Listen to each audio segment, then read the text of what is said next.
Então, é um prazer enorme. Eu nem vou me alongar muito aqui na apresentação da Ana Sabiá, que é a nossa palestrante hoje. A Ana Sabiá, ela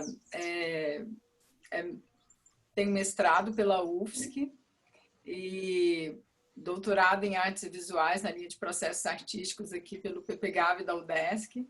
É um artista muito atuante em fotografia, faz vídeos e, enfim, uma presença aqui em Florianópolis bem importante, uma parceira nossa.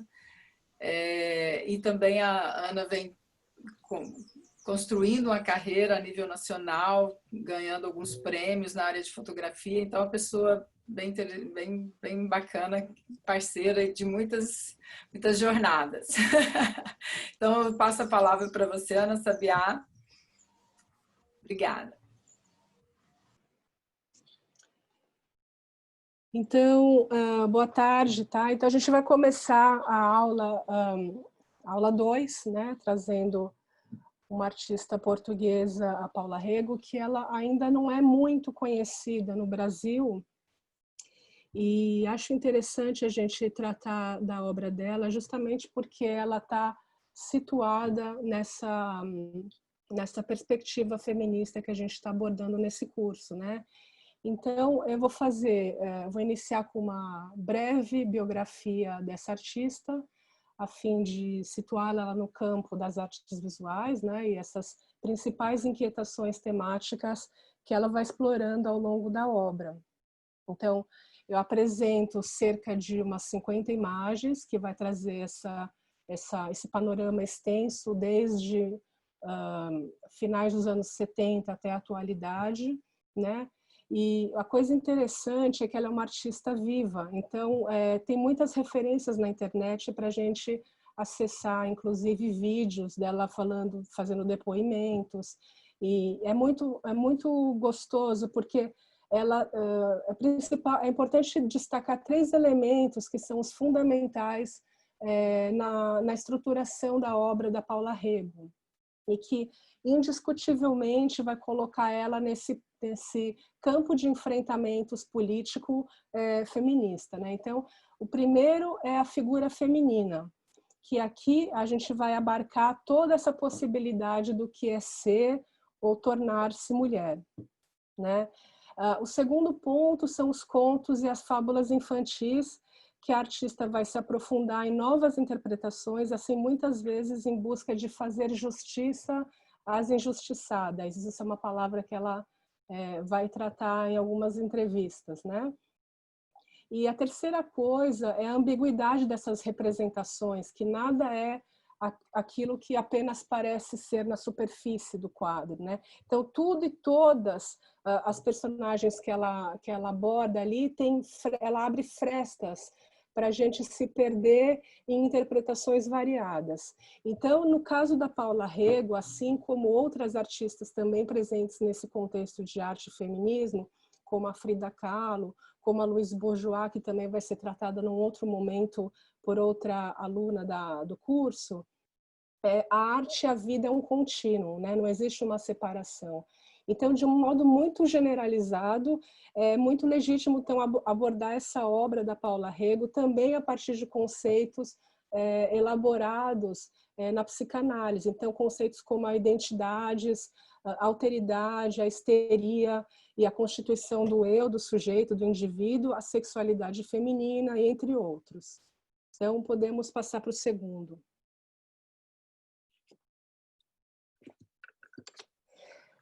Eu trago essa fotografia da Paula Rego justamente porque ela tem essa ambiguidade de que ele é peculiar, né?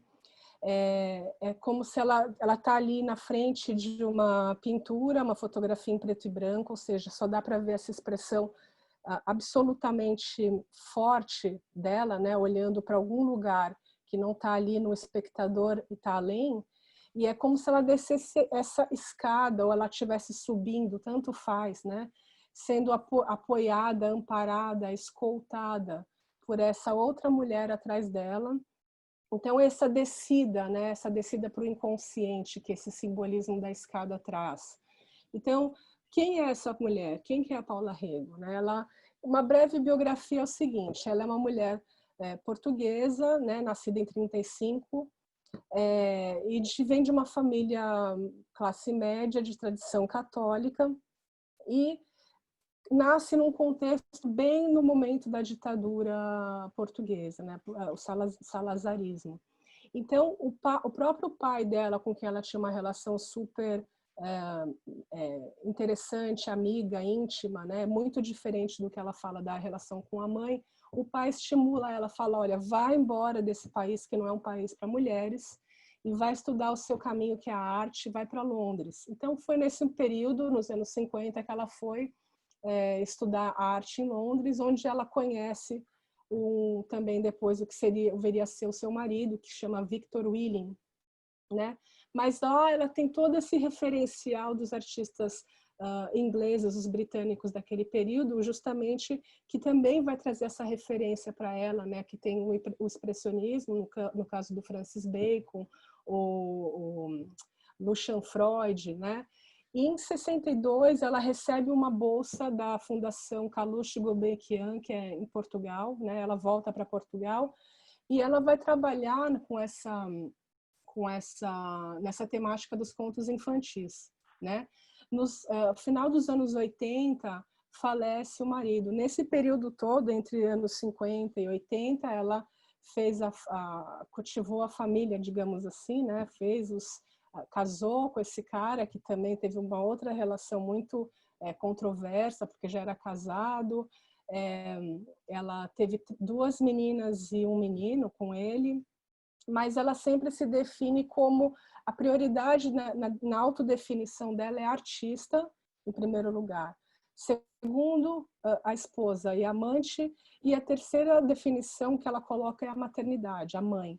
Então, os filhos sempre comentam dessa dificuldade de acessá-la, né? Porque a artista era o que configurava principalmente o seu tempo e as suas ambições, né? Nos anos 90, no início dos anos 90, ela vai trabalhar com uma série que, segundo os críticos estudiosos da obra dela, é um definidor de águas na sua trajetória, que é a série Mulher-Cão. E é muito interessante, eu desconfio que essa série tem uma característica muito importante, que ela vem depois da morte do marido. O marido morre em 1988, e essa série, a partir dessa série, ela desbrava na verdade, ela assume, né, esse outro papel que é a não domesticação feminina, ou seja, o lado irracional de ser mulher também. Então, a Mulher-Cão vai falar sobre isso.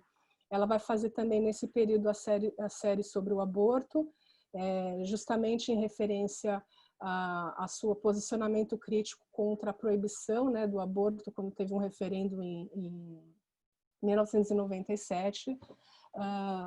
E nos anos dos anos 90 em 2000, ela começa a receber milhões de premiações, exposições, foi titulada em diversas universidades com o mérito de doutora honoris causa em letras também, em artes visuais, enfim, ela tem uma carreira super prolífica, super interessante, e eu só vim a conhecer ela por uma casualidade que aconteceu no nosso país, por isso que eu trago ela com essa referência, né, com a mulher brasileira. Por quê? Porque somos frutos, né, dessa colonização portuguesa, então muitas dessas raízes que ela vai trabalhar, a gente também reconhece. Próximo, por favor, Lê. Então, aí eu coloco uma pergunta, né? Eu lanço essa pergunta para vocês, né? O que é ser bela, recatada e do lar? Eu trago isso como o tema da aula, né? As mulheres belas, recatadas e do lar, de Paula Rego. E aí eu faço essa pergunta: o que é ser bela, recatada e do lar? Né?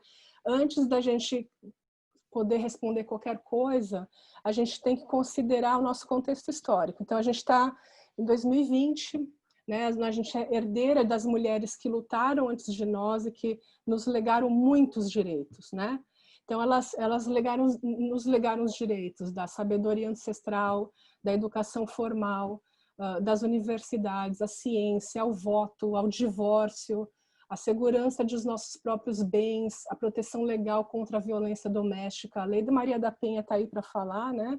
Que é uma das referências também dessa lei.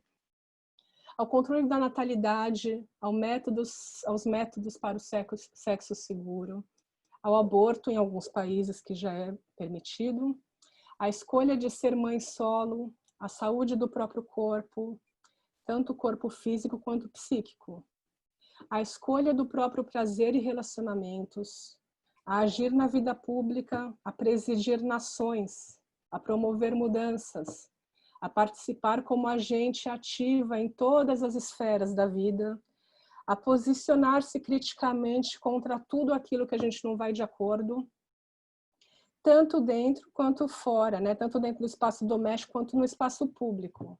Então, a partir de tudo isso, o que é ser bela, recatada e do lar? A gente também tem que considerar que a beleza, né, nos tratados filosóficos e na estética, ela é entendida como uma harmonia, proporção ou integridade. Então, no livro A História da Feiura, é interessante pensar nos contrários, né, como traz a Paula Rego, esses polos opostos. Então, no livro A História da Feiura, que é organizado pelo Humberto Eco, ele comenta que a primeira e a mais completa estética do feio, que foi elaborada em 1853 por Karl Rosenkrantz. Ele traça uma analogia, então esse autor ele traça uma analogia entre o feio e o mal moral. Então, é uma citação dele, como o mal moral, não, como o mal e o pecado se opõem ao bem, do qual são o inferno, assim o feio é o inferno do belo. Então, além disso, a gente sabe que os valores de beleza também são móveis e se desestabilizam ou se reafirmam à medida de determinadas tecnologias históricas e culturais, sociais, tanto para servir os interesses do patriarcado, né, quanto ao do sistema capitalista. Então, ou seja, esse mito da beleza na nossa sociedade ocidental é muito bem articulado para esconder a sua real intenção, que é, na verdade, a manipulação, o controle, o subjugamento dos corpos, né, das mulheres, da nossa emancipação econômica, social, sexual, que foi conquistado à medida de muita luta. Próximo.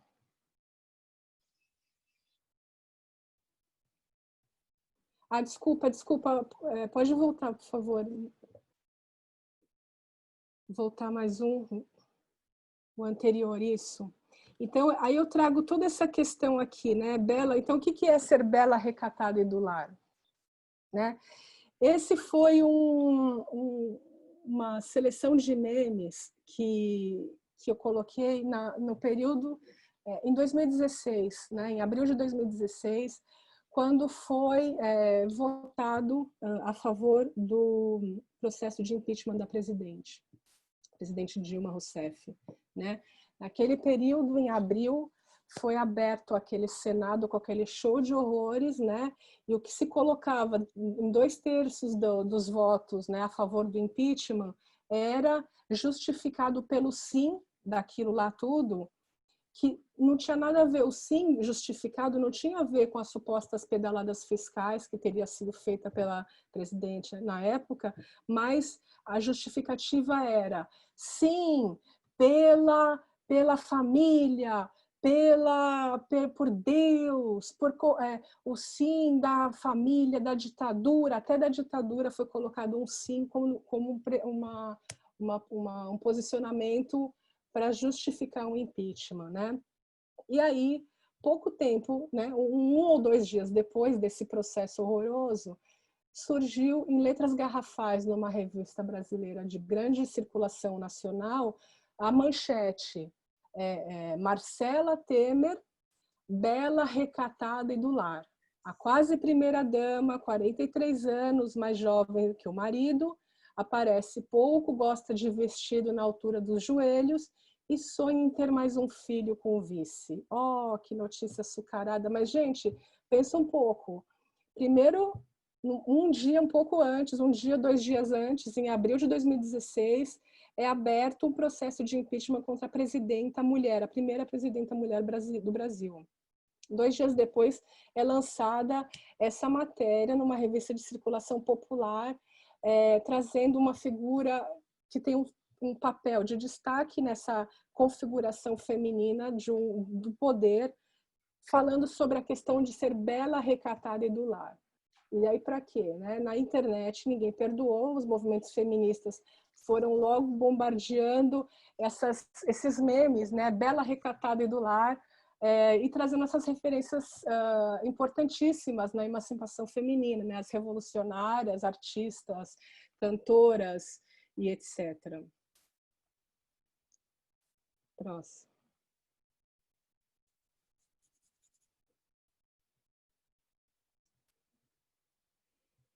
E aí eu escolhi, para me posicionar nesse contexto ali da bela, recatada e do lar nas mídias sociais, eu escolhi essa obra da Paula Rego, né, A Família, que ela traz toda esse sarcasmo de que ela domina muito bem, né, a família. Então, se a gente observa aí o que está constando nessa superfície, né? Tá ali uma suposta mulher, né, que está com as 2 filhas, se percebe que são meninas por causa das roupinhas, da forma de penteado dos cabelos. E as roupas é muito interessante, né, porque todos os elementos que ela vai colocar ali tem um motivo de ser. As roupas, se você percebe, apesar do trabalho ter sido lá colocado, que foi realizado em 88, essas vestimentas, elas remetem aos anos 50, né? Anos 40, 50. E aí, se você vê esse tipo de iluminação que ela dá para essa pintura, né? Essa suspensão desse tempo, que você parece um tempo sinistro, parece quase que um enquadramento do Hitchcock, né? Você sabe que alguma coisa muito estranha, muito diferente, muito misteriosa está para acontecer, porque esse cara, essa única figura feminina no meio dessas 3 mulheres, ele está ali, né? Elas estão dentro desse quarto doméstico, dessa estância totalmente privada da casa, né? A cama está desfeita. Esse cara está ali inerte, na verdade, à mercê dessas mulheres, né? Você não tem a sensação entre elas estão vestindo ele e está ao mesmo tempo ameaçando, né? Amordaçando, deixando que ele fique preso, né? E ali do lado da janela tem uma figura também da menina que aparentemente parece grávida, né? Por causa do volume do ventre. Numa posição também de parece que esperando o seu momento de desforra também dessa situação, dessa figura estranha. As meninas estão com esses sorrisos, né, de sarcasmo, de ironia. E ali no final do aposento tem um oratório, um móvel muito, muito significativo na religião cristã, né? E que está demarcado lá todos os elementos. É muito interessante a gente falar dessas pequenas sutilezas, porque tudo isso vai trazendo essas múltiplas camadas que a Paula Rego vai estar discutindo. Então, no móvel de madeira, você observa que tem um pássaro parece que trazendo a comida para os filhotinhos, né? Em cima, no oratório, entre essas cortinas que parecem um teatro, você vê uma santa, né, em cima. E embaixo, aos pés da santa, dá para ver uma figura que é quase São Jorge o Dragão, desconfio que seja. Então, são todas essas diferenças de papéis da mulher e essas ambiguidades é que ela vai trazer no seu trabalho todo. Pode passar, por favor.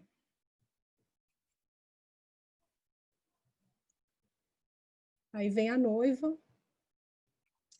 A noiva, ela traz essa noiva que ela mesma fala, né? Quando a gente vê o documentário, ela fala que parece uma cadelinha ali subjugada, esperando o momento da carícia na barriguinha, né? Mas e essa expressão? Essa expressão, será que é uma expressão de espera do prazer? É uma espera por medo, por submissão, né? E aí ela não vai negar as fragilidades que estão inscritas nesses dogmas, pelo contrário, ela vai escancarar essas perversidades todas, né? Para fazer sangrar essas feridas, né? Então, essa extensa e visceral obra da Paula Rego é um manifesto aberto contra esses procedimentos moralizantes, né? Que buscam instituir o poder sobre as mulheres, seus corpos e a sua sexualidade. Então, nesse afazer político, artístico político, né, as instituições detentoras desse controle social que são, né, a igreja, o Estado, a família, né, as mídias, né, as supostas verdades científicas também, ou qualquer outra organização que promova esses antagonismos de gênero, são impiedosamente denunciados por ela.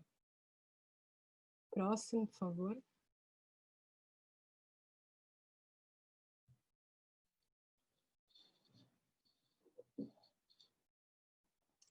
Então ela traz essa pintura com esse título, né? Amor.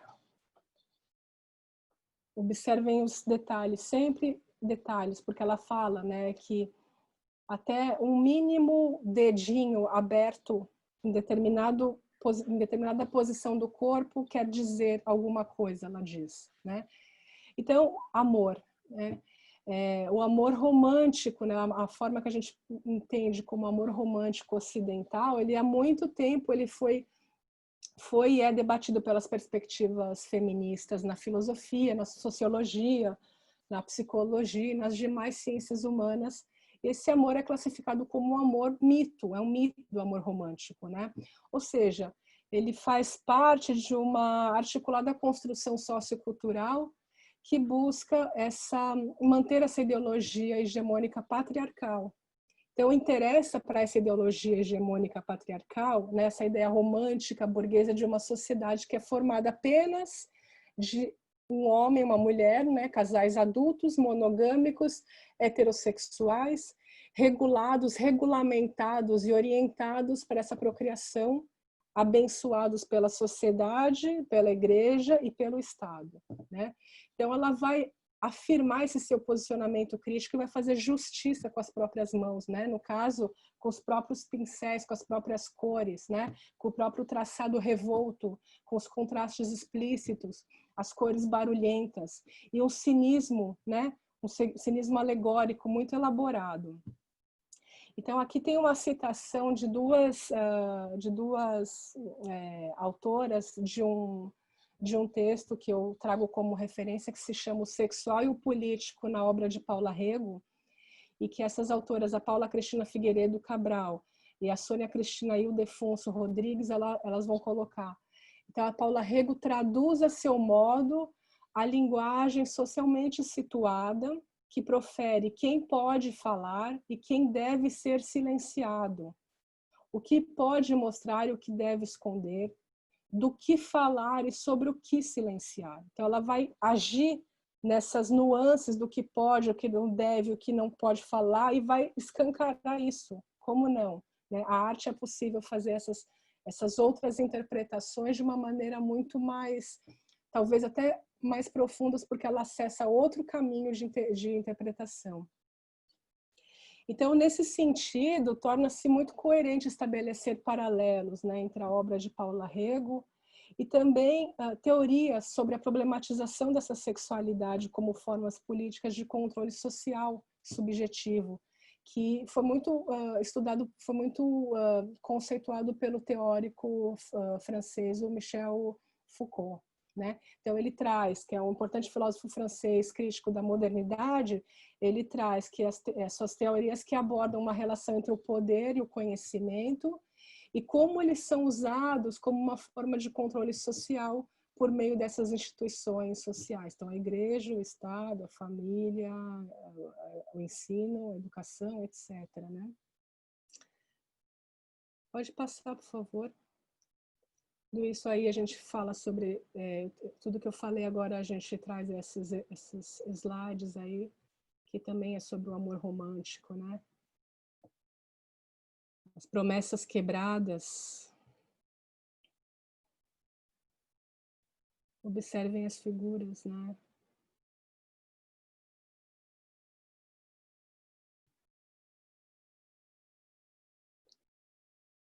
Pode parar aí, por favor.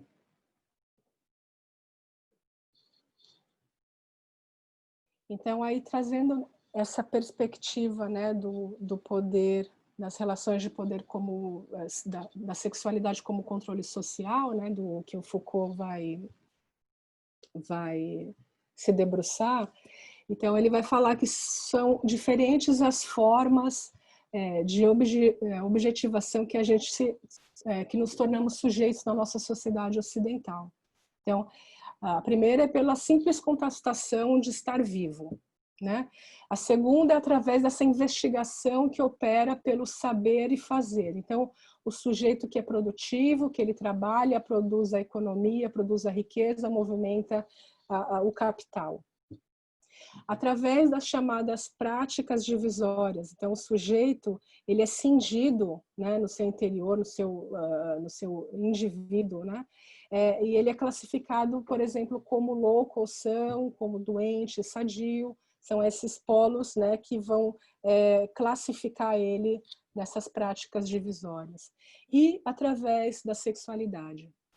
Então, as organizações disciplinantes que estruturaram, né, a nossa sociedade moderna ocidental, elas foram edificadas entre os séculos 17 e 18, porque até o século 16 a forma política de poder territorial do Estado, ela ignorava os indivíduos em nome do interesse da totalidade, né, da classe, do grupo de cidadãos. Então, o indivíduo não era interessante até o século XVI.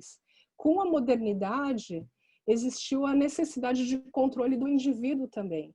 Então, aí o Estado vai resgatar uma forma política originária das instituições cristãs, que é denominado pelo Foucault como poder pastoral. Então, o poder do Estado é tanto individualizante, ele define cada indivíduo com a sua demarca, né, com a sua própria identidade, mas também ele é totalizador, né? Então ele fala, né, que o poder pastoral governa as almas e o poder do Estado governa os vivos, ou seja, governa as nossas condutas.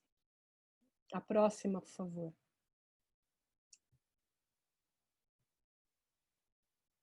Aí se a gente pensa aí no trabalho da Paula Rego, né? Ela vai trazer aí uma das instituições disciplinantes, moralizantes da nossa sociedade, né?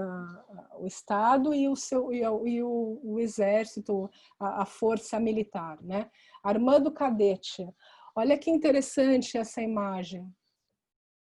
Que irônica, né? Que ambígua, que sinistra, que... o que é essa figura de poder que está aí, né? Interessante pensar nessa cabra, nesse bodinho, que está sempre também insistindo em aparecer nos trabalhos dela. E a irmã do cadete que intitula o trabalho, ela está ali atrás seminua. E ele que está aqui na frente, que é a figura principal, o retratado principal, está com toda a sua indumentária de poder, menos as calças. Então, essa modernidade, né, a teoria política, a modernidade traz a teoria política de maneira que ela não é mais o Estado que governa tudo, mas é uma possível ciência, né, uma ciência do possível enfrentamento, enfrentamentos todos nesse campo social. Então, o Foucault ele vai deslocar essas relações de poder do Estado-sociedade, não pensando a política mais como uma relação macro, mas ele vai considerar outras perspectivas de política, como um fenômeno social ou microsocial, né? Que são as relações de poder como tecido político social. Então, o poder como resistência e enfrentamento nas diversas relações móveis e assimétricas, desde dentro do espaço interno, doméstico, até fora das nossas casas, com outras pessoas, com outras instituições. Então, nesse contemporâneo, existem esses três tipos de luta social que problematizam essa categorização do que é ser indivíduo. Então, a gente está lutando né? Nossas relações de enfrentamentos do poder, ela vai contra as formas de dominação, que pode ser ética, social, religiosa.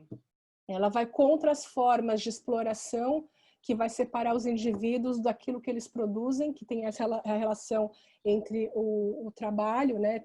entre o homem e o trabalho e a produção do capital. E ela vai contra as relações que submetem o indivíduo a outros, que nesse caso é a chamada relação de sujeição, de submissão e subjetivação. Próxima, por favor. Ali mais uma figura muito dúbia, né? Essa filha do policial, ela está ali engraxando a bota do pai, né? Provavelmente. Só que olha que interessante, enquanto essa bota faz esse falo ereto, né? Que ela fica ali alisando, ela também está sem uma perna, né? Então você pode ter essas muitas interpretações dessa filha desse policial. E esse gato, à espreita, esperando também alguém que está se aproximando ou esperando o ataque para alguém, né? Então, a luta contra essas formas de sujeição no contemporâneo, elas vêm se tornando mais abrangentes, porque a gente não pode, os mecanismos de sujeição, eles não podem ser estudados fora da sua relação com os mecanismos de exploração e de dominação. Então, os jogos sociais, eles são mediados por essas produções sociais, históricas, que nos atravessam e constituem essas subjetividades.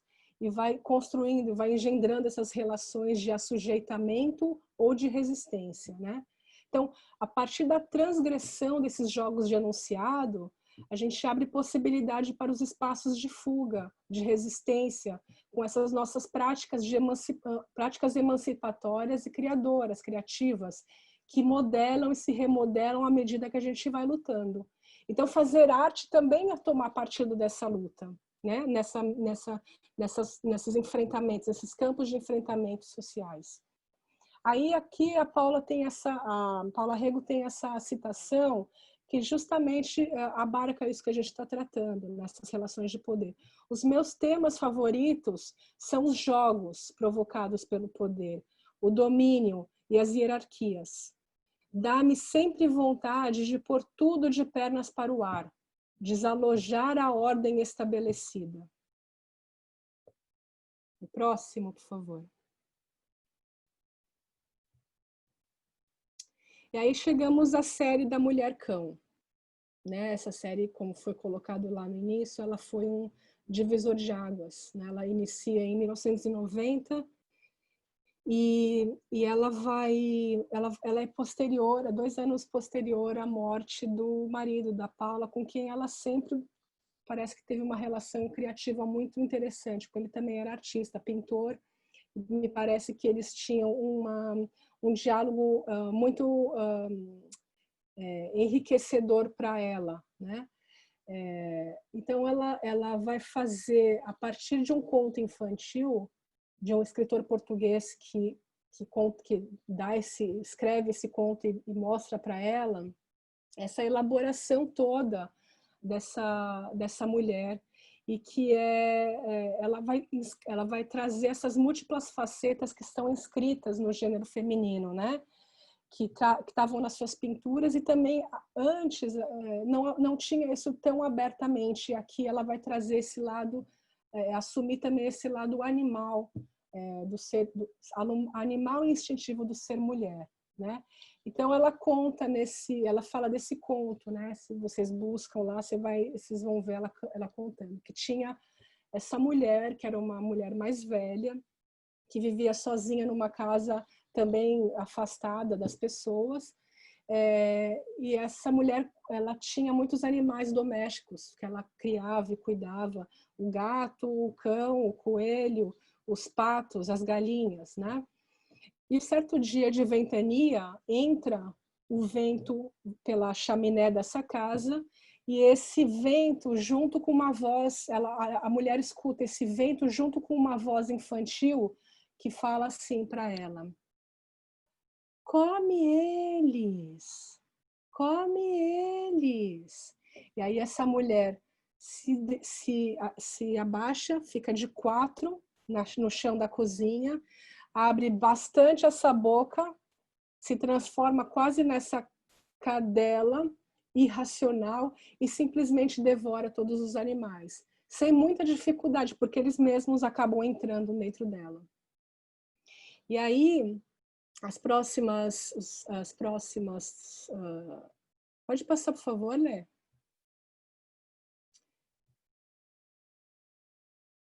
E aí ela vai trazer, né, o que é essa mulher cão. Então ela vai trazer todos esses amores, as paixões, os desejos, a submissão, os desvarios, os castigos, as vinganças e toda a gama de nuances singulares entre uma coisa e outra, né? Então nada é só vingança, só desvario, só castigo, mas entre o amor e o ódio, entre a vingança, a redenção, ou sei lá o que for, tem essa nuance, esses polos, né, que tem múltiplas possibilidades de sentimento e reação. Então, ela vai abordar a humilhação, a lealdade, de um certo masoquismo das mulheres nos seus relacionamentos afetivos, no amor e na traição também. E aí ela diz que a mulher cão não é aquela subjugada como a cachorra ou a cadela, mas pelo contrário, nessa série que ela traz essa mulher cão como uma referência, quase que um arquétipo mesmo, né? Todas essas mulheres, elas são donas de si. Esse instinto animal dessa mulher cão não é moralizado ou julgado como mal. Assim como as suas ações que denotam o morder, o rosnar, o uivar, o lamber, também são sensações positivas. Pode passar, por favor.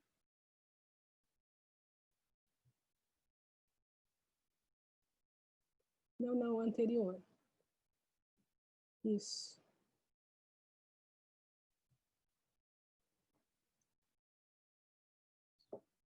Aí tem uma citação dela sobre essa série Mulher Cão.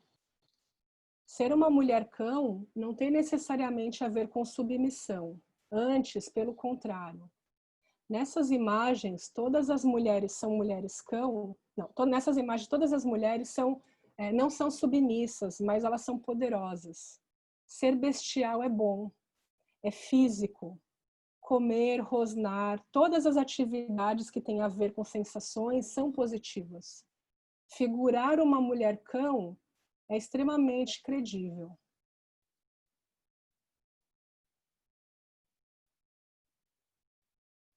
E aí a gente pode até fazer um paralelo, né, com essa... Pode voltar, por favor, Lê. Com essa busca desse instinto, né, dessa não domesticação a que fomos todas acostumadas, né? Domesticar, não pode feder, não pode ter pelo, não pode gritar, não pode rir alto, né? As domesticações do cão, né? Vamos fazer também esse paralelo com outra referência de resgate desse instinto animal que traz a Clarissa Pinkola Estes, né? Que ela vai também, a partir de contos e contos infantis e mitológicos, buscar essas novas interpretações do que é ser mulher, né? Aí pode passar o próximo agora, da série do aborto. Então, essa série ela foi realizada, né, entre 97 e 99 como uma resposta crítica da Paula Rego, como uma indignação ao resultado negativo do referendo popular sobre a despenalização sobre a interrupção voluntária da gravidez em Portugal, em 97. Né? Então, a gente sabe que o aborto sempre foi provocado e ainda é provocado pelas mulheres, né? Só que a maioria sofre as sequelas de um procedimento mal realizado, ou então elas morrem, né? E a diferença entre a morte, né, da mulher e a não morte é porque geralmente quem não sofre nenhuma sequela, geralmente é porque elas podem pagar as clínicas que sabem muito bem conduzir o procedimento, né? Então, o controle do Estado do patriarcado sobre os corpos femininos e o controle de quem deve ou não deve ser mãe, né?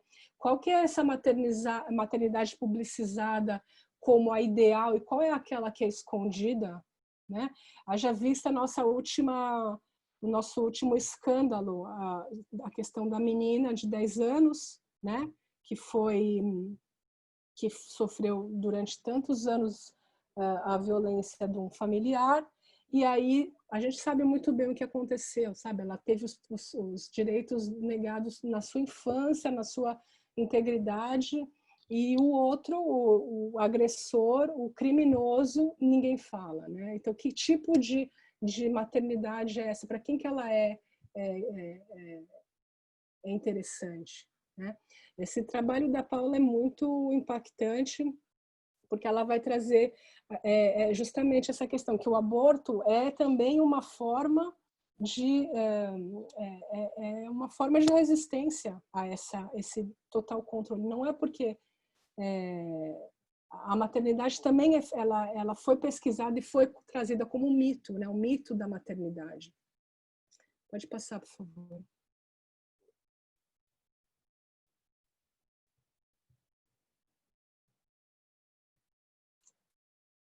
Então, a sexualidade e os antagonismos de gênero, através da história e da política recente de Portugal, é toda esmiuçada por ela, né? Então, os 41 anos do regime ditatorial do Salazar em Portugal são revolvidos pela arte da Paula Rego, que ela vai desmembrando essas memórias, esses condicionamentos que foi submetido o povo português durante o período do Estado Novo, né, que foi entre 33 e 74, e essa doutrinação que foi colocada ali nas estruturas hierárquicas de poder, que foram publicizadas na trilogia Deus, Pátria e Família, né?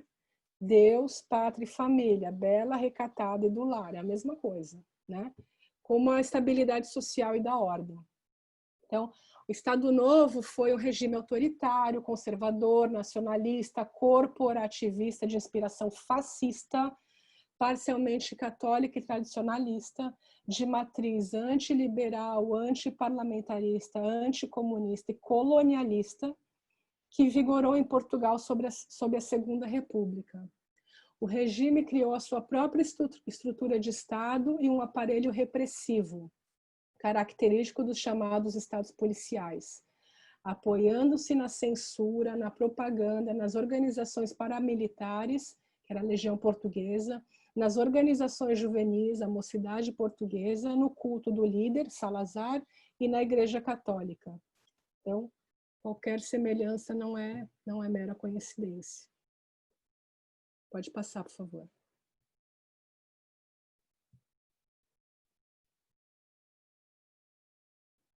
Então, dentro dessa superestrutura, né, Deus, Pátria, Família, ditatorial portuguesa, o homem da família, o marido, ele estava autorizado a exigir a obediência da esposa, dos filhos e seus familiares, né?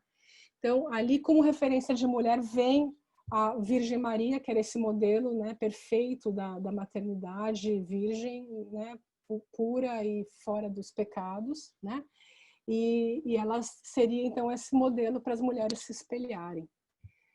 Também nesse contexto é potencializado o culto mariano, né? Que tem a ver com a Maria, mãe de Jesus, operando, então, essa fusão entre a feminilidade e a reprodução como uma obrigatoriedade da continuidade da ordem a serviço da ideologia do Estado Novo, que naturalizava a maternidade como ideal e derradeira utilidade de toda mulher. Bem contos distópicos, né? O conto de Aya, como que é chamar aquele lá de... Enfim. Pode passar, por favor. Então, se a gente observa aí, né, a gente vê na questão do... Não, anterior. A gente vê essas meninas, né, essas mulheres todas que estão fazendo o aborto, né? Então, ela tem essa coragem, né? A Paula Rego, ela traz ela se posiciona muito corajosamente nessas denúncias, as ilusões, essa falsa moral, nessas cenas narrativas e chocantes, de dolorosas verdades, né? Então, ela abarca tanto a admiração por causa disso, quanto a aversão do público, né? Então, ela joga com a suposta clareza da mensagem figurativa a partir da suspensão de quem vê, do que vem a seguir. Então, ela coloca essa ambiguidade e abre esse espaço para que a gente complete essas histórias desses personagens. Então, tem as mulheres que estão ali no interior doméstico, né? Ela fala ali, né, que a ordem de Deus, pátria e família que não poderia variar nunca, né? E que deveria manter as mulheres enclausuradas no lar, submetidas aos seus maridos autoritários. Então, por causa dessa constituição, dessa trilogia e esse poder colocado sobre as mulheres, a Paula Rego traz essas mulheres como batalhadoras dentro do seu espaço doméstico. Então, ela vai transformar o lar nesse campo de batalha, né? Então, se você não me deixa sair, é aqui mesmo que eu vou lutar. Pode passar, por favor.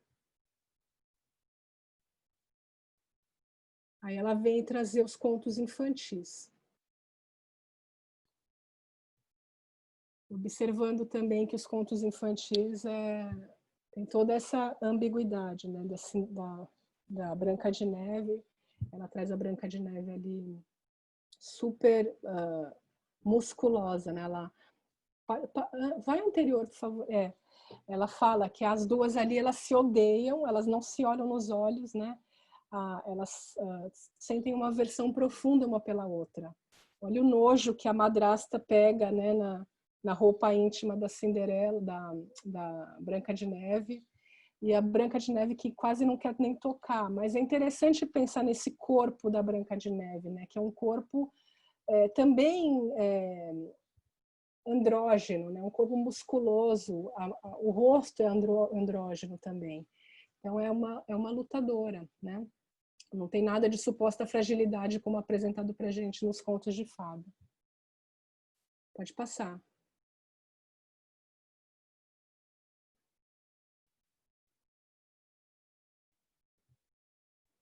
Pode passar.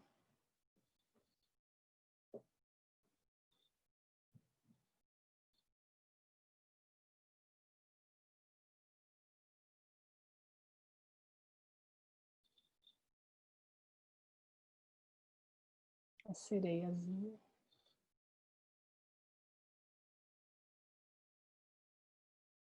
Então a gente percebe aí que tem toda essa desconstrução, né? Esse lobo mau enganando o Chapeuzinho, ou o próximo, né? A gente vai trazer a figura da criança, né? Ela traz também a criança como aqui não, mas ela também traz a criança como essa detentora também dessa, não é pura inocência e angelical, né? A criança também tem as suas perversões, né? Nesse caso aqui a fada azul sussurra o Pinóquio, ela é muito inquietante, né? Porque você vê essa fada que ela é um híbrido entre feminino e masculino, né? Você vê, parece um pescoço masculino, um pé masculino, né? Ao mesmo tempo ela tem esse toque, essa mão que toca a pele do menino nu, então também aludindo a essa suposta pedofilia, digamos assim, né? Nada é o que parece.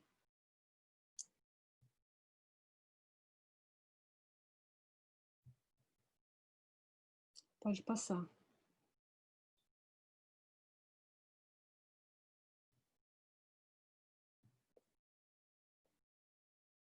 Aí ela vai... Pode voltar um pouquinho, por favor? Aí, né? Eu falo muitas vezes sobre eu falo e outras pessoas a respeito da obra dela também falam muito dessa palavra, né? Do inquietante, do estranho, né? E aí o Freud, em 1919, ele vai fazer um ensaio que se chama o inquietante, o sinistro, depende da tradução, né? E em alemão não sei falar a palavra que seria, né, o inquietante, o sinistro. E ele vai desenvolver um conceito psicanalítico do estranho, do estranhamento, que é a partir de algo que, tendo sido familiar, por diversas causalidades, ele agora se apresenta de uma maneira que não reconhecemos mais. Ainda que essa nova percepção torne o fato estranho e espantoso ao que costumava parecer, ele continua constituindo-se como uma linguagem que está tentando se incluir socialmente novamente, né, na nossa vida. Então, a gente tem a tendência a desmascarar esse estranho para revelar o rosto que está encoberto. No entanto, essa espécie de máscara estranha, ela não oculta o rosto, mas ela está fixando.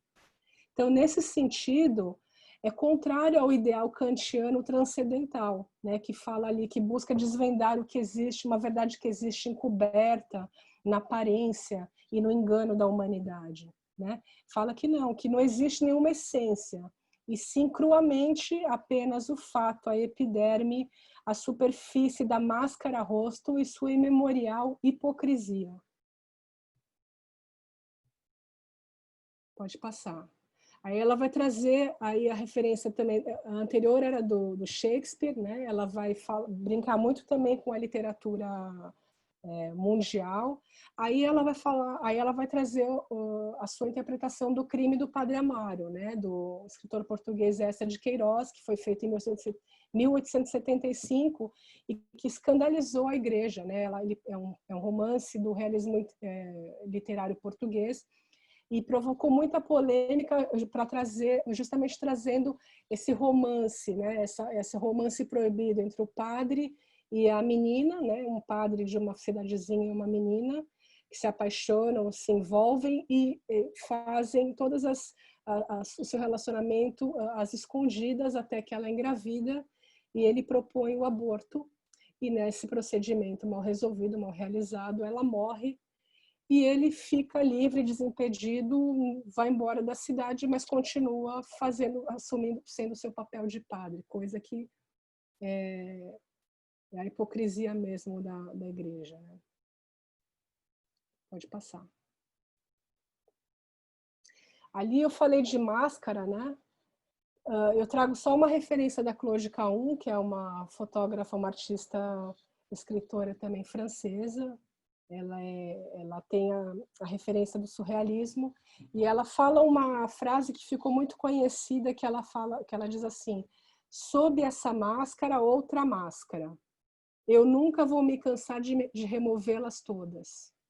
Então é isso, né? A gente vai assumindo essas máscaras sociais e aparentemente a gente pode achar que tem uma verdade escondida nessa máscara, mas será que tem? Será que a máscara não é a própria, né? Como diz, né? Não existe uma verdade escondida por trás dessa realidade, mas é o que acontece, é a realidade, né? A máscara também então se transforma nisso. Pode passar. E aí eu vou trazer também essa referência da gravura da Paula Rego, né?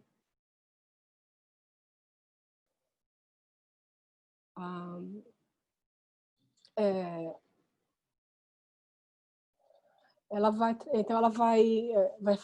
ter variadas técnicas de construção da poética, né? Cada uma dessas técnicas tem uma especificidade e uma teoria, né, sua, né, específica da linguagem, mas aqui nos interessa trazer um pouco do panorama de uma maneira mais abrangente, sem nos infiltrar em determinadas linguagens, né? Aqui na gravura se observa que, né, tem todo um referencial surreal, né, com essa junção desses elementos aparentemente contraditórios da noiva, e também elas vão se repetindo, elas vão se atualizando ao longo da obra, esse bode, né, essa cabra, esses animais que provocam aversão, né? Então, a gravura é uma técnica que ela permite a reprodutibilidade, né? E essa reprodutibilidade da arte foi um tema muito esmiuçado por teóricos, né, dos anos 30, que é, por exemplo, o Benjamin Adorno, que fala um a favor e um contra essa reprodutibilidade da obra de arte, que ela estaria, Benjamin defendendo que ela estaria chegando, sendo acessível a mais públicos, que não teriam condições de acessá-la no seu lugar de origem, né? Não poderia ver a aura no seu lugar de origem, e o Adorno coloca que esse acesso também não necessariamente ele traria mais cultura, mas poderia ser usado como uma forma de manipulação das grandes massas, né? Então, é interessante pensar nessa referência que a Paula vai trazendo, que é do expressionismo, do surrealismo, né, esses gestos e todos. E aí eu passo para um outro diálogo que não é que aparentemente estranho, né? Falando de novo da palavra estranho, mas não é. Próximo, por favor. Não, é o anterior. É aí, o Goya. Né? Então, o Goya, artista espanhol do século XVIII, né? Ele é considerado por muitos teóricos como o primeiro artista moderno que foi fecundar com a sua lucidez histórica artistas das vanguardas artísticas, né, da primeira metade do século XX. Então ele é um ícone reivindicado pelo naturalismo, pelo impressionismo, pelo cubismo, surrealismo e expressionismo. Né? Então a modernidade se antecede no Goya porque ele foi o precursor a ver a vida a partir da morte, que era uma perspectiva muito inédita, que somente depois de décadas tornou-se uma argumentação comum na filosofia, na literatura, por exemplo, como fez o Bataille no erotismo, ou na arte. Então, o Goya ele tratou de lidar com a sombra, que era a única força real que opera na concretude da vida. O que é essa sombra? É aquilo que a gente quer negar, e também é a morte. Então, as suas figuras elas são feitas do mesmo estofo do mundo. São caóticas, deformadas, desmedidas, efêmeras, sensuais e inquietantes. As figuras do Goya agrupam e recompõem as forças ao gritar para a morte em desafio ao repouso, à estagnação, ao conformismo, à sujeição. Elas estão em luta permanente para se afirmar como uma possibilidade de triunfo, ainda que esse triunfo seja ínfimo. Então, a potência criativa do Goya nutre-se dessa miscigenação de estilos, de polos contraditórios, que aparecem e convivem incorporados. Então, é o contraste entre a representação pictórica clássica e a deformação das figuras, é o humorismo que triunfava entre a jocosidade e a perversidade, a imaginação que liberava essas figuras mitológicas, né, que vai também trabalhar com esse inconsciente coletivo, a observação da sociedade entre as raias da credulidade e da catástrofe. Então, aparente e interna intensamente, o Goya ele figura um corpo visível enfrentando as potências do invisível, que é a morte. Né? E apesar disso tudo, ele longe de figurar somente a miséria, ele busca vivificar a vida. Eu gosto muito dessa expressão de vivificar a vida. Então, eu trago essa relação entre os dois. Pode passar, por favor? Que não é longínqua, né? É muito interessante. Então, o Goya, ele não poupou indignação a construir imageticamente um corpo muito volumoso de trabalho artístico. Né? Então, ele denunciava a falência religiosa, moral, a falência econômica e social, que era consequência dessa crueldade da violência, dos desastres da guerra na Espanha. E é muito surpreendente que, apesar dessa distância cronológica entre o artista Goya e a artista Paula Rego, né, é legitimamente visível constatar as similitudes dos desdobramentos visuais de um e de outro, tanto nas abordagens, né, temáticas que conectam virtualmente os dois artistas aqui tratados. Então, Goya, ao mesmo tempo que ele serve de exaltação e vaidade da nobreza, também ele ironiza. Então, ele se mantém ao perene, ao improviso, ao humor e à irreverência, ao enfrentamento da discrepância, da discrepância discursiva entre a razão e a insensatez.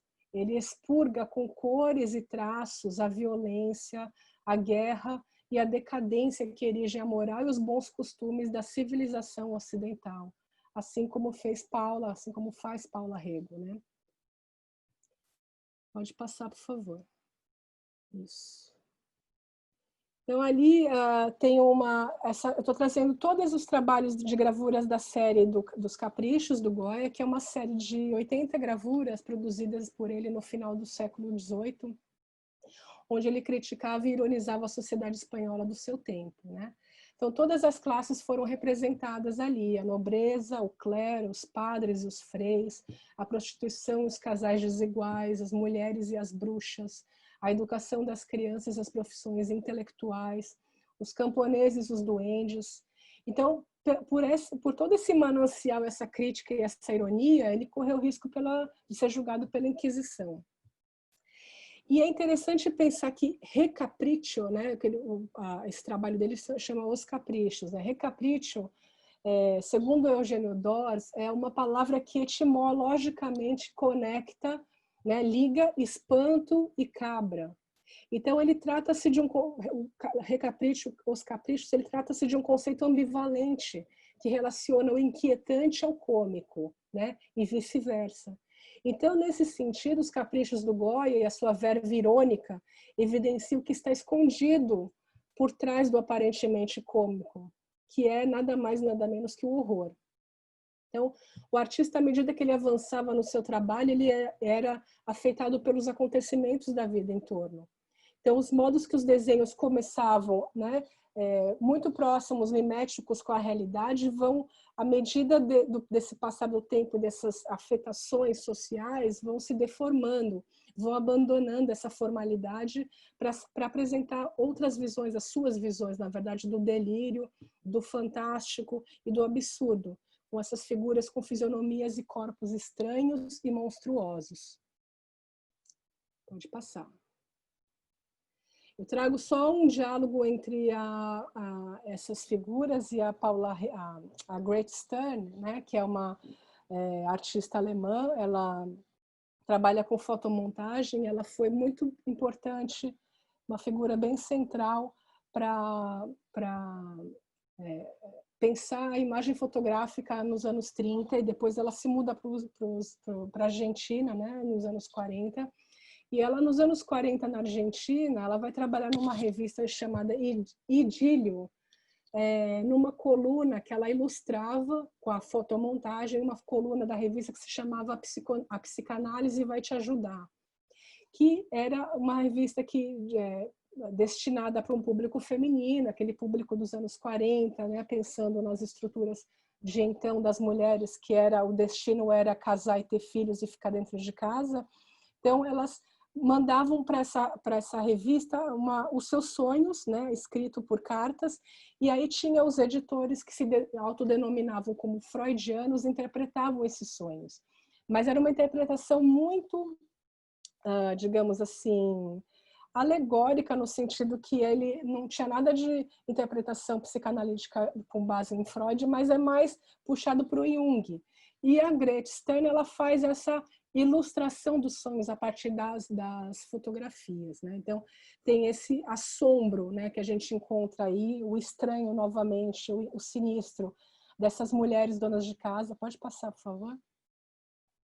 Né? Com as suas vidas, né, presas a determinados padrões de comportamento sexuais, políticos, econômicos, as suas gaiolinhas douradas.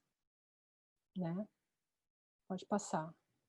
E aí a gente retoma para essa gaiola burguesa aqui da Paula Rego, e ela vai trazer essa tragicomédia da sociedade ocidental, que ela é conformada a partir de um conflito histórico, que se constrói, esse conflito histórico se constrói sobre a exclusão. Né? Então, ocorre que a impossibilidade de apaziguar esse conflito de classes é inerente ao modo econômico na continuidade circular entre a aristocracia e povo, no caso dos governantes e a população. Né?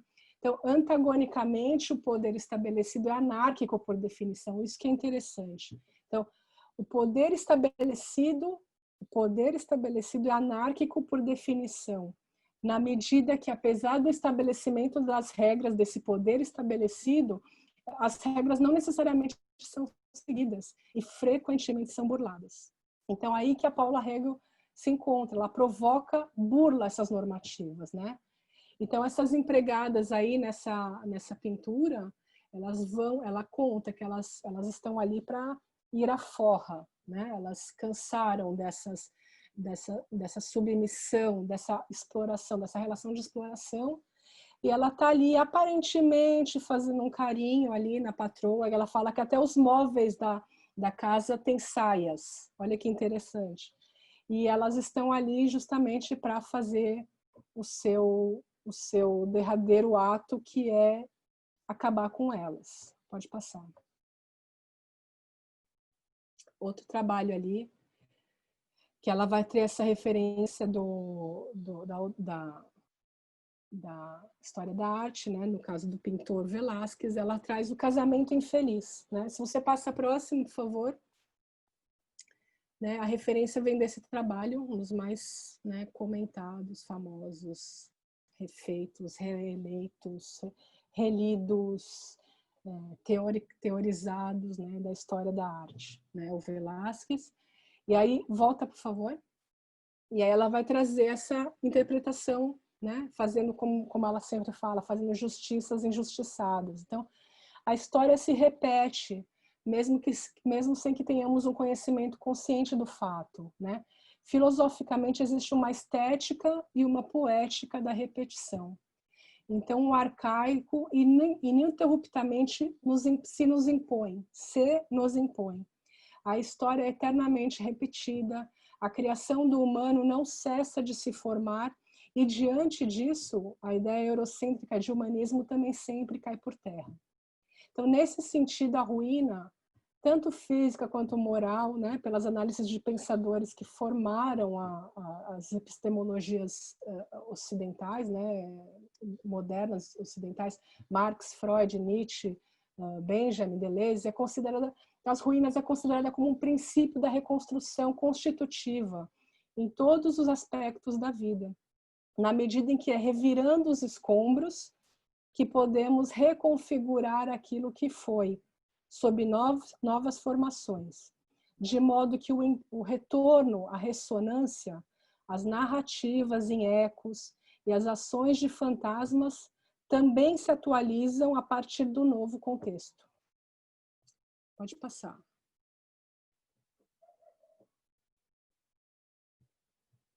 Pode passar. Pode passar.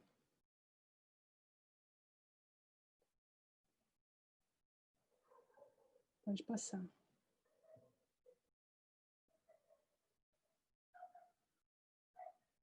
Pode passar.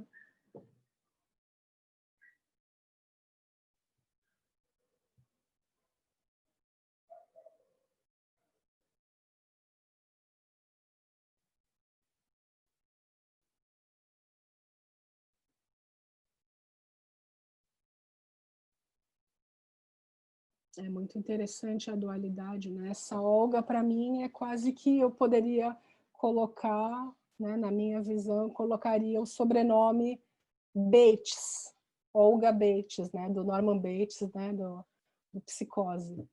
É muito inquietante. Pode passar. E aí, eu finalizo. Então, as mulheres, né, talvez respondendo uma pergunta, na verdade não é respondendo a pergunta, mas trazendo essas outras chaves de leitura, né? Então, as mulheres belas, recatadas e do lar da Paula Rego, elas são sempre duais, ambíguas, né? A aparente superfície em narrativa figurativa, ela inquieta suposta ordem e nos convida a adentrar aos labirintos das suas e das nossas instâncias psíquicas, onde nós somos nada mais do que humanos, né? Com toda a nossa contradição, mesquinhez, narcisismo, mas também agentes criativos e capazes de amar, né? Assim como a criatura de Kafka e a personagem GH da Clarice Lispector, né? A Paixão segundo GH, somos também formados do mesmo estofo na instância da brutalidade, da coexistência do humano e do animal. As mulheres belas, recatadas e do lar da Paula Rego, elas conjugam o horror, a comicidade, o escárnio e também a aceitação diante da tragicomédia humana. E também propõem oportunidades de subversão e resistência, e não na reprodução, mas no deslocamento desse status quo. Pode passar. A transformação do desenho em bonecos, né?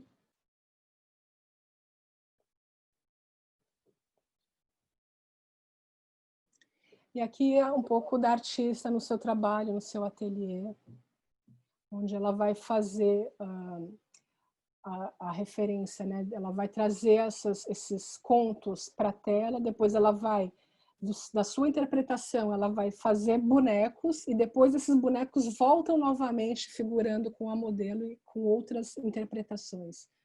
Então, são muitas camadas de interpretação, reinterpretação, reconstrução, desconstrução de tudo, de todos os temas e todas essas suas inquietações temáticas. Pode passar. Aí, só a título de grandeza do trabalho. Olha o tamanho dessas telas, assim. E aí ela toda esplendorosa, que é uma super referência para mim também. Aí esse é o último slide, tem só mais um pedacinho, só tem mais um videozinho bem curtinho, que eu peço para a Lê passar aí para a gente. When I'm doing a picture and I've got the story and I don't know where to put it, like, you know, the background, the setting for it, I go back to a place I knew as a child. I'm really married to my pictures. When I do something that I think maybe is good, I feel so much better. And I'm relieved, you know, that the fear goes into the picture.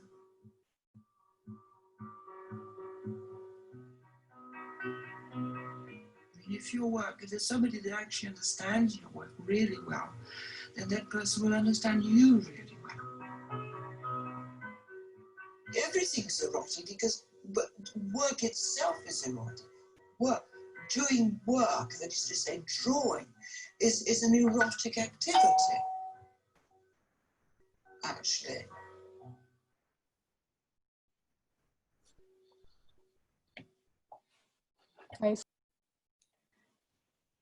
Então, vamos abrir para perguntas, Ana? Ou você quer ainda falar mais alguma coisa antes das perguntas?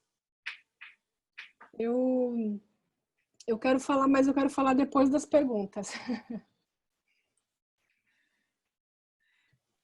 Tá, então, quem gostaria de fazer comentários ou perguntas, tá? O espaço está aberto para vocês.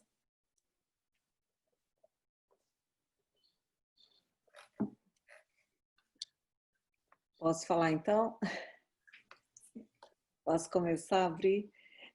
Não sei se é propriamente uma pergunta, mas eu tinha assistido já um pouco do filme, uma parte acho que mais estendida, tem uma outra parte disponível online, e como é interessante essa torção que ela faz, que ela diz assim, que ela faz, ela se alivia, né, que ela traz, quando traz a vida, fragmentos e histórias, acontecimentos dos quadros, mas como é interessante essa torção que ela faz, no sentido de que o que ela traz acaba sendo muito inquietante. As figuras dela não são nem um pouco belas, não tem nada de recatado, não tem nada do lar, mas assim, e traz, não é à toa que você começou citando, né, na questão do feio também, porque as personagens, não sei nem se elas são híbridas, o que acho que não é essa a questão, mas como tem uma coisa do grotesco um pouco ali, acho que vem do grotesco, né? Acho que ela mescla todas essas categorias clássicas da estética na sua obra e traz justamente, então compõe uma poética que é forte, parece bem impactante assim para essas questões que estão sendo propostas como discussões aqui no próprio curso, né? Acho que é só um comentário. Exato, exato, Andréia. E o mais interessante é que ela tira, né, também a questão da dimensão disso tudo, né? Porque se você observa que as histórias de infantis ou os contos, eles vêm nos livros ali, você olha ali pertinho, na intimidade, ela escancara isso em 2x2, dois Nossa. por três, entendeu? Então, você já olha aquilo que aparentemente é inquietante, desgostoso né, à primeira vista de olhar, e não é pequeno, é um soco, é um murro no estômago, na cara. Olha, entendeu? Você está aqui para olhar, então olha, né? Então isso é o mais lindo, porque eu vejo muita beleza naquilo tudo. Eu vejo muita beleza naqueles corpos, naquela indefinição, né, dos gêneros que ela propõe.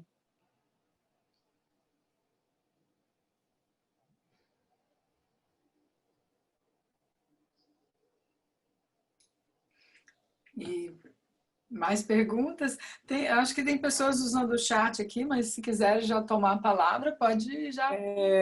Ana, eu queria saber onde é que estão os textos que você indicou, né, na bibliografia, que eu não encontrei na estante, né, assim, dos livros que vocês colocaram.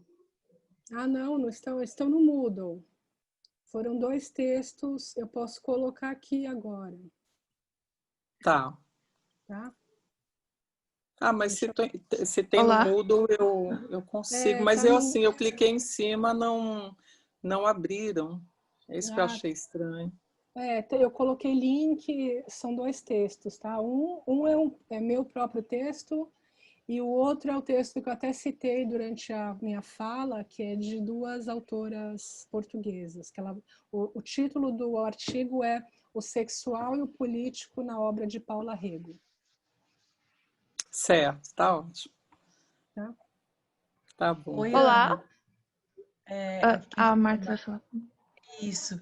Não, é só porque eu vou seguir a pergunta da colega anterior. Eu também tive dificuldade de localizar os textos. Eu não sei, eu acho que, na verdade, ali na plataforma está só o título, ele não é um link, ele não abre. E aí depois eu tentei ir na biblioteca, aquela que é o grande acervo, mas aí realmente eu não consegui de forma alguma localizar. Então, se vocês pudessem deixar os textos referentes à aula mais junto, assim, do lugar onde ele está mesmo, facilitaria bastante para a gente.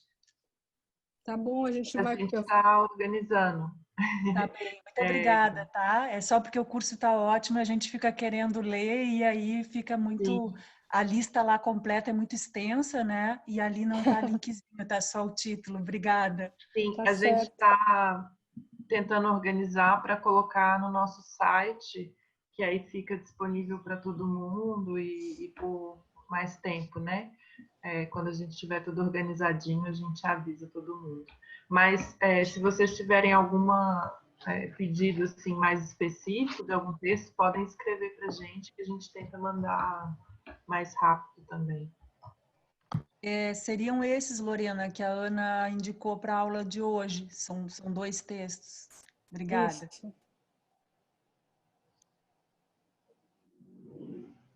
Bom, primeiramente, boa tarde, né? Sobre o trabalho da artista. Eu achei interessante que ela mostra um lado da mulher que a gente não costuma ver dentro da história da arte, né? Dentro das pinturas da história da arte, que é um lado da mulher dentro de casa, mas não naquele papel que a gente sempre vê manifestando as questões relacionadas ao lar, né?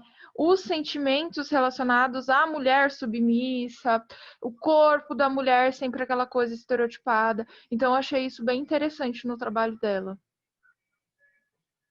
É interessante pensar, né, que justamente uma criação do que pode ser, né, o feminino a partir de uma artista mulher. Então, ela não está ali buscando criar estereótipos para o deleite da visão masculina, né, como sempre foi feito na história da arte, mas ela está justamente querendo trazer essas outras possibilidades do que pode ser essa mulher, que não é, mesmo a que estão dentro de casa, opa, tem algum... Ou por não ter opção, ou por escolha, né? Ela não necessariamente vai ter que estar com um avental sujo de ovo para todo sempre. Ou mesmo que esteja, aquele avental sujo de ovo também pode ser o seu escudo de defesa, né?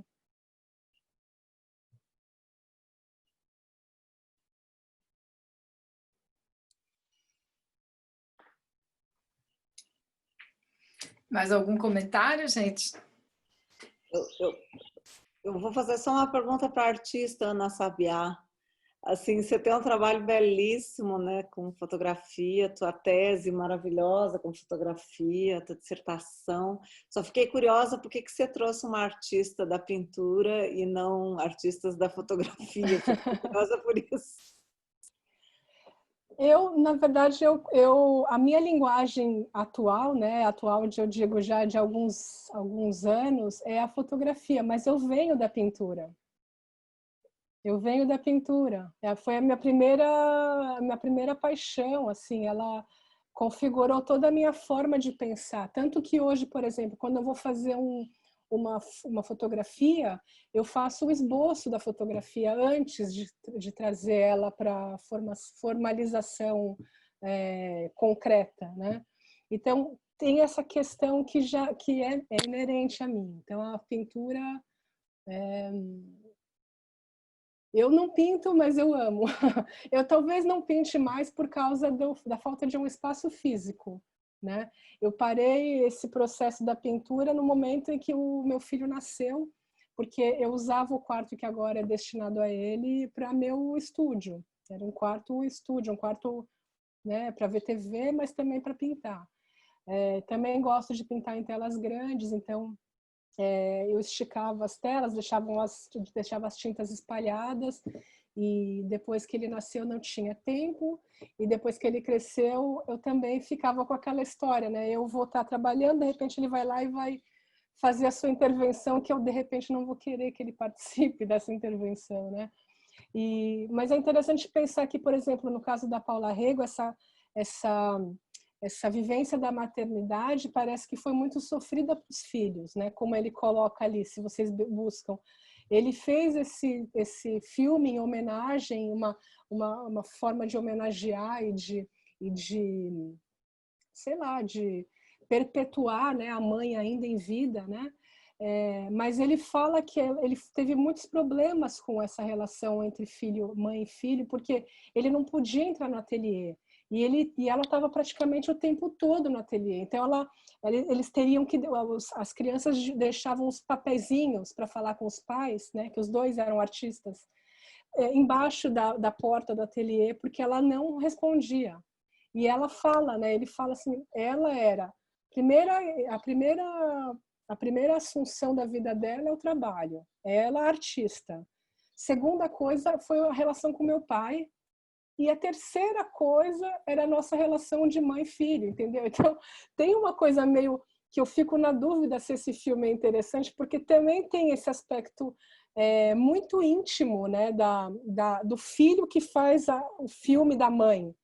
E de que forma que ela vai falar de alguns segredos. Por exemplo, ele descobriu nessa entrevista fazendo o filme que esse encontro que a mãe contava, né, o encontro romântico que a mãe contava para eles na infância com o pai, que era já um artista mais velho, ela tinha toda uma admiração, que eles se conheceram na Escola de Artes em Londres, não foi tão romântico como ela sempre contou, que era a partir que eles tinham se encontrado numa festinha informal e eles tinham ficado juntos e acabou. Não. Ela conta nesse vídeo para o filho, que o filho se surpreende, que ele começou a perseguir ela nessa festinha, até que ele entrou num quarto e falou, entra também. E ela meio que obedeceu por uma questão também de ser um pouco ingênua e também por admirar aquela pessoa, e ele simplesmente falou, abaixa aí a calcinha. Daí o filho pergunta, nossa, mas então ocorreu uma violação? Daí ela sai pela tangente, ou seja, ela fala assim, eu saí da festa tremendo, peguei o táxi, por isso que eu adoro os táxis em Londres. Então, assim, tem essas flutuações, essas dúvidas que permanecem e ela vai remoendo no trabalho, né? E aí eu fico pensando, mas por que agora ela vai querer... Ela não pode explicar, justamente para não tirar, porque cada um pode interpretar, né? É interessante pensar por esse sentido, mas ela, se você vai buscar documentários onde ela está explicando o trabalho, é legal porque ela sempre vai falar, por exemplo, da cachorra, da mulher-cão, né? Ela fala, ela estava ali esperando uma carícia, mas ela também deixa na dúvida, assim, aí o repórter, né, ou a pessoa que está entrevistando, tá, mas ela é uma submissa, ela é uma coitada, ela assim, não, ela só está esperando uma carícia. Então ela sempre também sai pela tangente justamente para não dar essa resposta fácil para ninguém. Eu acho muito interessante toda a dinâmica, né, que é realizada pela Paula Rego, porque a partir do momento que a gente pensa que essa mulher, ela parte do princípio de estar numa ditadura onde não se tinha voz, e ela usa da pintura, né, para conseguir ter o ser levante, digamos assim, ela tem muita coragem, né, através do quadro, uma coragem que talvez na fala ela não conseguiria ter, por exemplo, quando acho que até mesmo o relato de agora, de saber que o filho dela só descobre coisas sobre realmente a intimidade dos pais após o processo e entender que essa mulher que é tão poderosa nos quadros tem suas questões no dia a dia, eu acredito que mudar a perspectiva da realidade que essa mulher vive através da arte, né? Porque a arte, ela tem esse poder de te tirar do espaço do qual é imposto para você e você conseguir transcender, né? Então, acho que nos quadros ela transcende e penso eu que essa postura que ela tem de não querer se explicar, né? O porquê dos quadros dela é também uma forma dela se desvincular de toda a imposição que é colocada, porque o porquê que essa mulher tem que explicar o que o quadro dela está dizendo se é tão explícito, sabe?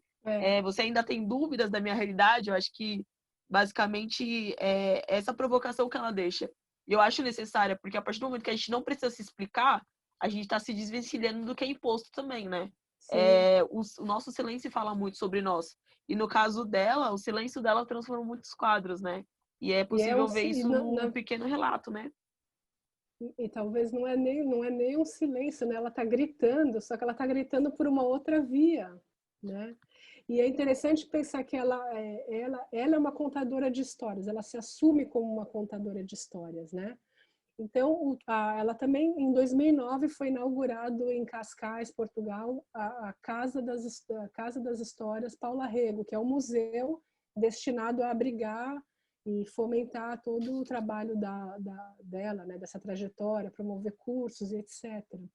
Então, é isso aí, ela não precisa... Na verdade, o que seria essa explicação? Né? Não tem... Nada é fácil de explicar, né? Não existe uma explicação que seja óbvia, porque a vida não é óbvia. A vida tem esses jogos de poder, como eu falei, que são flutuantes, que são instáveis e que são também transitórios, né? Se, de repente, no contexto lá que ela fez nos anos 80, a filha do policial, ela estava pensando numa coisa, de repente, quando vocês percebem que muitos elementos que ela vai trazendo ali, tipo o coelho, a boneca, a cabra, são vários elementos que vão sendo atualizados e readaptados em outros trabalhos ao longo da trajetória dela. Se você pega o último slide, onde ela está ali de braços abertos, já ali no estúdio dela, e você vê os bonecos, por exemplo, tem o rato. O rato, que é um boneco, é a mesmíssima posição corporal da mulher-cão. Então, é muito interessante, porque ela vai fazendo essa circularidade de interpretações e dos elementos simbólicos também. Sensacional. Os elementos, principalmente simbólicos que ela usa, né? Que ela também, em algum momento, ela usa a garça também, né? Com seus filhotes ali, a questão do ninho. E isso ficou muito me lembrando sobre a síndrome, né, do ninho vazio, quando fala-se de mães, né? De mulheres mães. Tem essa ideia que vem junto, né? E aí ela, na vida dela, através da perspectiva do filho dela, isso parece inverso, né? Porque, na verdade, é o filho que não tem a mãe presente. Quem não sente nenhuma são os próprios filhos, né?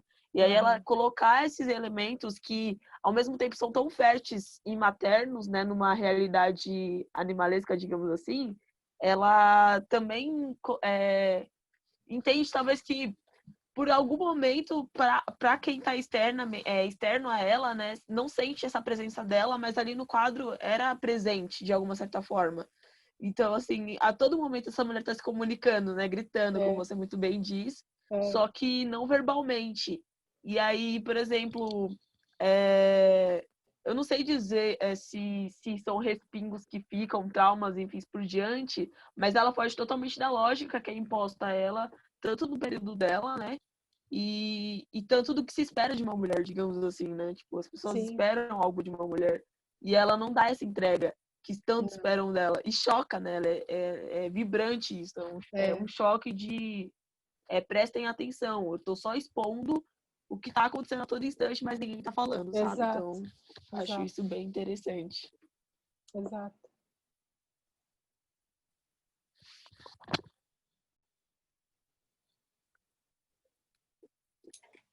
Bem, já são 6h17.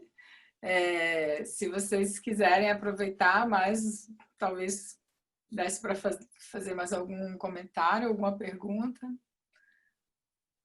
Ou então, se não tiver, a gente já pode encaminhar para um encerramento. Então, que vocês acham? Eu quero fazer uma última, na verdade, é uma sugestão, né? Para vocês que estão aqui fazendo o nosso curso prático também, né? Tem essa possibilidade de aproveitar o que a gente está mostrando imageticamente, teoricamente, também para a construção prática dos processos de vocês. Então, a minha sugestão, que eu não sei se todos, não sei se tem outras, tem meninos também, são artistas, vêm do campo da arte, né?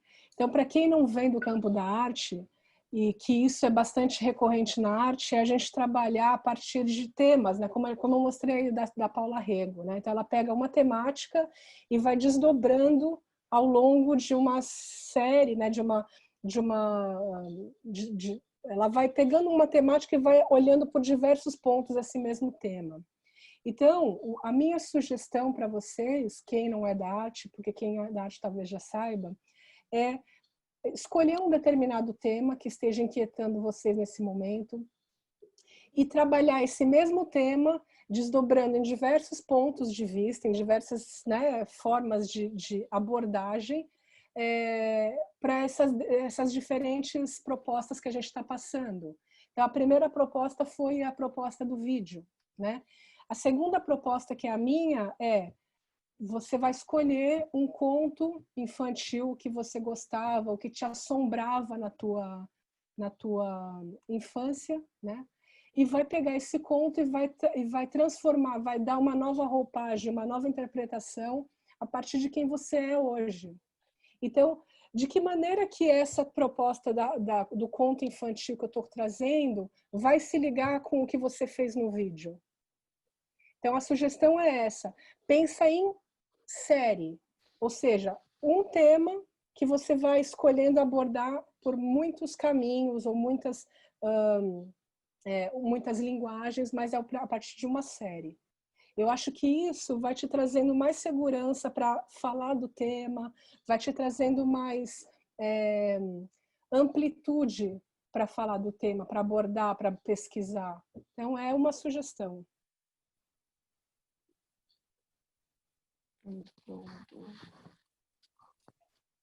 Isso pode ser realizado em qualquer mídia, né? Não é, Ana? Como é que vai ser?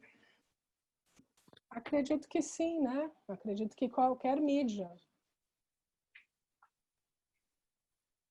Por exemplo, ela traz a pintura, né? Da pintura, ela desdobra para gravura. Gravura para o desenho, do desenho para o boneco.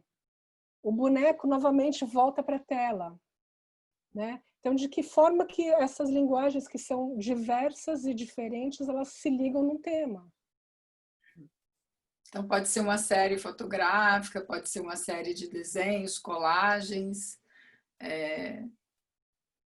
Ou pode ser uma reescrita de um conto infantil? Pode ser escrita literária? Sim, pode. Eu coloquei lá. Pode ser pode ser a linguagem da colagem, da pintura, da fotografia e também da escrita. Alguém tem mais alguma dúvida em relação a esse trabalho prático? Tá. Gente, então, olha, a gente agradece muito a presença de vocês e a participação. E, mais uma vez, a gente pede desculpas aí pelo transtorno do início da aula, porque a gente ainda é bem inexperiente com essa coisa de transmissão ao vivo, né? Então, a gente teve problemas, a gente ficou tentando resolver e acabou atrasando a aula, mas semana que vem a gente está com muito empenho para que tudo dê certo, da gente começar na hora certa e tudo funcionar aí. Mas a gente vai colocar o vídeo da aula lá agora no canal, tá? Então, grata a vocês pela paciência.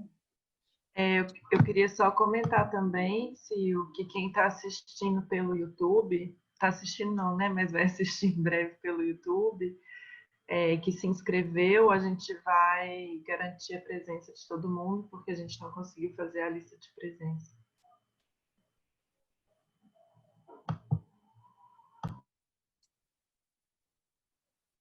É que essas pessoas não sabem, a gente vai mandar e-mail, porque elas não estão aqui, né? Mas se vocês conhecerem alguém que não... Mas elas vão todas receber um e-mail nosso explicando isso, tá? Então é isso. Até a próxima. Então, até a próxima. Quero agradecer muito a Ana Sabiá, nossa parceira. Uma aula linda, maravilhosa. Adorei as imagens. Obrigada, Lê. O seu texto, a sua leitura. Então, a gente agora vai se despedir. E a semana que vem, então, a gente vai ter quem é mesmo agora? Eu esqueci a sequência. Lorena, help. Eu vou falar sobre a Aline Mota. Isso. Lorena vai apresentar a Aline Mota, maravilhosa, que a gente vai ter a Aline participando de um simpósio em outubro com a gente, então já vou aproveitar e fazer a propaganda. A grande Aline vai estar com a gente.